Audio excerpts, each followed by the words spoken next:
You know how every neighborhood's got that one person. The one who takes the HOA way too seriously, measuring lawn heights with a ruler, sending letters about trash bins being visible for 30 extra seconds. Yeah, well, imagine that person also happened to be covering up a decades-long criminal operation. That's where my story starts, with a woman named Karen Whitmore, a barn, and a complaint that blew the lid off everything. I'd only been living on my grandfather's old ranch for about 3 months when I got the call. Sheriff Martinez, calm, polite, but with a voice that let you know something serious was about to land in your lap, told me there'd been a formal complaint about my property. Specifically, the barn. He didn't say it outright, but I could tell he thought it was ridiculous too. Still, we had to follow procedure. Now, this barn wasn't some creaky storage shed. It had been on the property for over 150 years. My granddad, Clayton, used to call it his time capsule. Said it held history, though I figured he meant old tools and rusty tractor parts, not what we ended up finding. But more on that in a minute. That same afternoon, Karen herself showed up at my door, clicking down the gravel like she owned the place. She was the president of the HOA in Meadowbrook Heights, a position she treated like a Supreme Court seat. The weird thing was, she wasn't just bossy that day. She was nervous. Her eyes kept drifting toward the barn like it might explode at any second. She handed me a folder and started going on about suspicious activity and flashlight beams she'd seen coming from inside the barn late at night. Claimed she was worried about community safety, break-ins, drugs, you name it. But the way she rattled off which windows faced where, which door had loose hinges, which part of the roof sagged. Let's just say she knew that barn a little too well for someone who supposedly never stepped foot on my property. I agreed to the inspection not because I had anything to hide, but because I wanted to know what the hell she was so scared of. That night, around 11, I saw her again walking around my barn, flashlight in hand, checking the doors like a burglar casing the joint. That's when I knew whatever she was worried about, it wasn't community safety.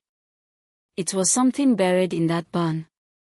Something she did not want anyone else to find. Next morning, Sheriff Martinez showed up with a younger deputy in tow. And right behind them, surprise Karen, dressed like she was heading to court, not a dusty inspection. From the second we started walking toward the barn, it was clear she'd been there before. She stepped over loose gravel, ducked under the low-hanging oak branch, didn't miss a beat. When the sheriff asked how she knew so much about a place she claimed was suspicious, she went pale. Then came the moment. Martinez popped the old lock, the doors creaked open, and the smell of dust, oil, and something older drifted out. It looked ordinary at first: tools, ropes, old machines. But then the flashlight caught something under a tap in the corner, a heavy metal safe. Karen jumped in immediately. Probably old tax records, she said, way too fast, voice pitched up like she was trying to convince herself more than us. But it wasn't the safe that got us. Not really. See, behind a row of hay bales, the deputy noticed some floorboards that didn't quite match. Newer wood, but made to look aged. He poked at them, they gave a little, and suddenly, we are looking at a hidden cellar door. Sheriff looked at Karen. She looked like she'd seen a ghost. We lifted the hatch and there it was. A hand-dug cellar, about the size of a bedroom. And sitting in the middle was a table with a leather-bound journal and a small metal box. Martinez flipped open the journal. First page, March 15, 2008. My grandfather's handwriting. Today I witnessed something that changed everything I thought I knew about this town. That's when the mood shifted. The journal, page after page, laid out a secret network using rural properties like ours to funnel human trafficking routes through the county. Not immigrants looking for work, but people being moved against their will. And Karen?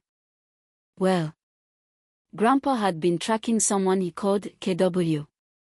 She popped up in a dozen entries, always around the same times, always involved in paperwork, always nervous. And yeah, KW turned out to be Karen Whitmore. But it wasn't just writing. The metal box was packed with photos, clear ones. License plates. Vans. People. And one shot in particular, a younger Karen, standing next to a white van with its doors open, clipboard in one hand, cash in the other. Her face was calm. Efficient. Like this was just Tuesday. That's when the sheriff stopped asking questions. That's when Karen started backpedaling. It was a misunderstanding. I never touched anyone, it was just permits. But it was too late. Then, like a damn movie twist, Mrs. Dolores Santos, my quiet neighbor 2 houses down, walks in holding a folder thick with paperwork.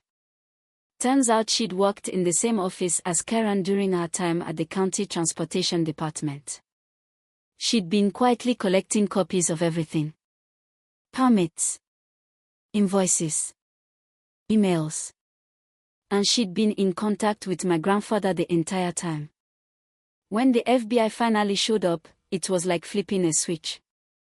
Karen tried one last Hail Mary, said she was being blackmailed, had gambling debts, didn't mean to hurt anyone, but it didn't matter. Agent Chen read her rights, and Karen finally cracked. She admitted to laundering HOA money, doctoring permits, even tried to sell the ranch to cover it up. For years. 6 months later, I sat in court as she got 25 years. Her reign over Meadowbrook Heights, over our lives, was over. But the story doesn't end there.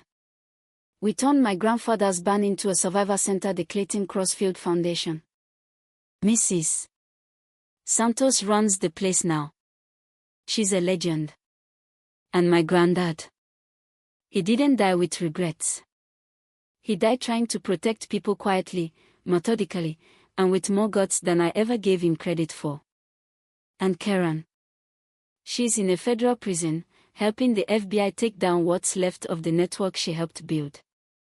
But here's the thing that sticks with me: if she hadn't filed that bogus complaint, none of this would have come to light. Sometimes, the people most obsessed with control, with power, are hiding the darkest truths. So let me ask you, who's the Karen in your neighborhood? And what would you do if you found out your HOA was just a cover for something far worse? Drop your thoughts in the comments. Justice doesn't always wear a badge. Sometimes, it hides in barns, notebooks, and nosy old ladies with filing cabinets full of receipts.